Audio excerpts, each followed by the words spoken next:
Ao redor de 90 a 80 mil anos antes de Cristo, aconteceu uma invasão de arcontes de alta hierarquia derivado da encarnação de grupos de almas cada vez mais densas, sendo essas últimas oriundas de mundos extremamente conflituosos, de guerras, violência, ódio e manejo intensivo de magia negra. A maioria proveniente dos sistemas de Tau Set e Capella, tudo por cortesia de Melquisedeque, planetário de Caligástia, que era quem tinha o poder de eleger a procedência das almas a reencarnar na Terra. Uma demonstração de premeditação com que atuava Caligástia, que há algum tempo fazia pouco caso dos requerimentos da Federação e do Conselho da Luz Divina, presidido por Lúcifer. A consequência de tudo isso foi a baixa da consciência das sociedades lemurianas e atlantes, onde se perderam os valores éticos. Assim, aos trancos e barrancos, foram passando os milênios para a Lemúria e Atlântida, quando um novo contratempo se somava à delicada situação de ambas civilizações. Os Atlantes primeiro e os Lemurianos depois detectaram um meteorito que se encontrava em rota de colisão com a Terra. Esse meteoro não tinha o tamanho do que o extinguiu os dinossauros, não chegava a representar um perigo para a viabilidade de vida na Terra, mas sim seria localmente muito destrutivo, causando milhares de vítimas se impactassem zonas habitadas.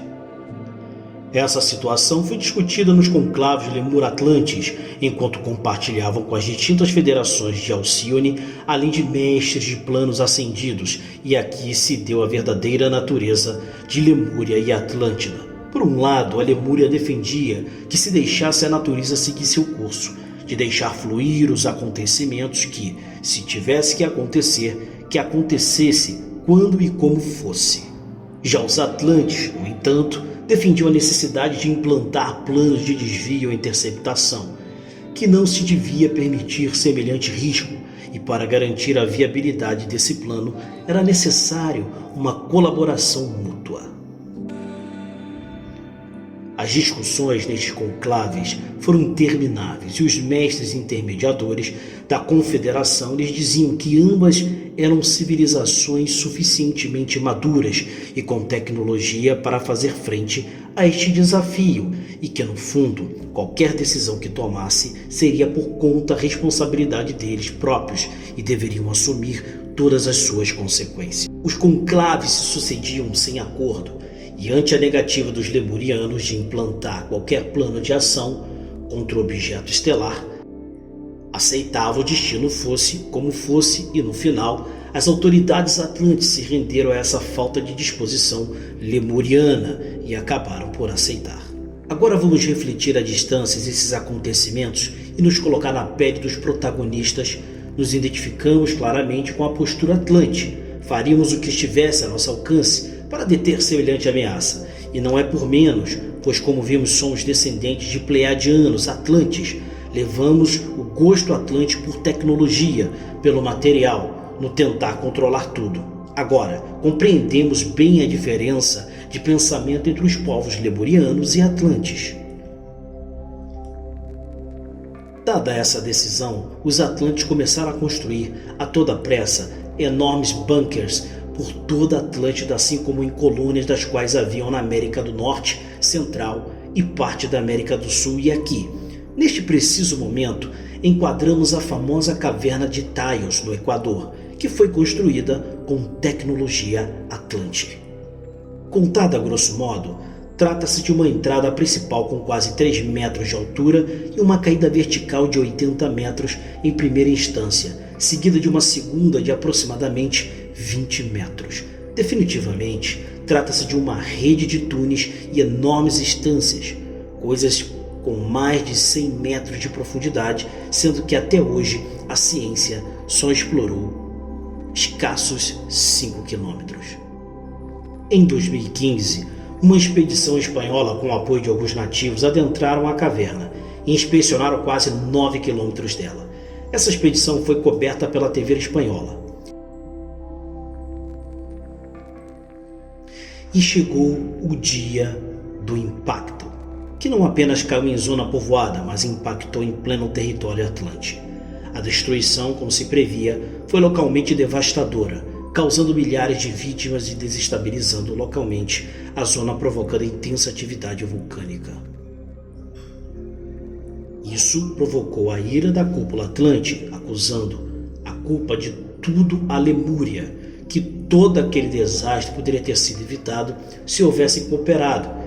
E aqui, numa decisão infeliz, se desencadeou um ataque atlântico termonuclear massivo contra a Lemúria. Tudo terminou após algumas horas de barbárie, e neste momento, Atlântida matou o espírito do projeto lemuriano na Terra. Isso se sucedeu, a grosso modo, em torno de 70 mil anos atrás. A devastação quase causou total aniquilação e o continente lemuriano estava morto. Os poucos sobreviventes sabiam que as placas tectônicas que suportavam o continente estavam altamente instáveis e, nessa situação, alguns poucos lemurianos que pudessem se organizar decidiram abandonar a superfície e iniciar uma migração intraterrena. Cidades intraterrenas como Telos, abaixo do Monte Shasta, na Califórnia, ou Montserrat, abaixo de Montserrat, na Espanha, e outros pela Cordilheira dos Andes, abaixo do Lago Titicaca, foram destino de parte desses sobreviventes lemurianos. Uma outra pequena parte de sobreviventes acabaram em zonas do próprio território Atlante e mesclaram-se entre eles, e outro pequeno grupo ainda tomou a decisão de ficar na Lemúria até as últimas consequências, tal qual o capitão que afunda junto ao navio. Do lado Atlante, a devastação não foi menos massiva, sobretudo por sua centralização em grandes metrópoles urbanas, marinhas, que foram fácil do reflexo do ataque. Também o perfil costeiro foi massacrado, ressaltando que pouca população saudável restou de todo esse episódio. O caos e a anarquia se instalaram. Curiosamente, a grande pirâmide central de Atlântida ficou de pé, o que salvaguardou a capacidade de regeneração do ecossistema Atlante, assim como seus níveis vibracionais que impediram a invasão arconte em níveis vibracionais mais sutis. Essas guerras também aconteceram em outras distintas colônias humanas extraterrestres, e essa é hoje a diversidade dos tipos humanoides que encontramos na Terra. Neste ponto, abre-se um parêntese para comentar algumas curiosidades. Buscando mapas de Atlântida, sendo o mais conhecido de todos o do jesuíta Athanasius Kircher, foi reanimado quando em 2009 um jornal britânico publicou a notícia de que o Google havia localizado uma formação que se identificava na descrição do jesuíta. Foi quando então a ciência batizou a descoberta do Google com o nome de Monte de Grande Meteoro. Seria isso uma coincidência?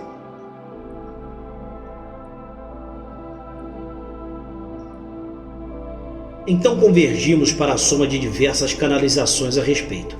É sabido que entre 115 e os 70 mil anos antes de Cristo, e por conflitos bélicos, tanto nesse planeta como em outros, houve finalmente um certo abandono de determinados projetos por parte da Federação de Sírios e das Pleiades. Literalmente, se renderam e se foram. É possível, inclusive, nas disputas Anunnaki que vimos com a grande federação de Alcione e com o final da destruição de Lemúria e Atlântida, finalmente deram por impossível o projeto terrestre e abandonaram este planeta. Ainda que depois de modo individual, facções sirianas e pleiadianas reingressaram pontualmente.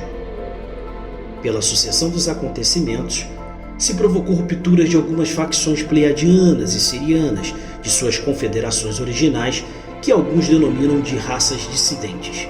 Parte delas abandonaram a Terra e outras se foram para o interior da mesma na própria dimensão 3D, juntamente com humanoides Anunnaki.